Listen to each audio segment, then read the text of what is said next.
Hey guys, welcome back to another tutorial of TechQuest. I'm back with a new video. In this video, I'll be showing you the steps on how to redeem Starbucks gift card online. In order to redeem Starbucks gift card online, what you'll need to do is, first thing, download the Starbucks application on your device. To download it, you need to create an account. If you already have an account, then all you need to do is log into your account. And once you're logged into your account, if you already have a card assigned which will outline the balance and other information, this assumes that you already have a primary card of Starbucks. You can see right at the bottom in the left hand side, you have an option as add card. You need to click on it. You'll need to enter the number associated on your gift card and the security code that must be on the back of your card.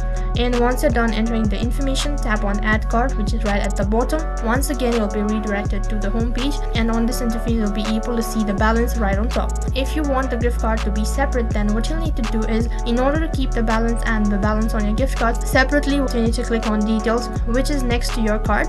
And after that, you need to select the desired debit card where you want to transfer the amount or the balance. Once you're done selecting it, tap on transfer, which is right at the bottom, and now you can use a gift card online. So that is how you can redeem Starbucks gift card online. That is all for this video. I hope the video was helpful. Make sure to like, share and subscribe to our channel. Thank you for watching.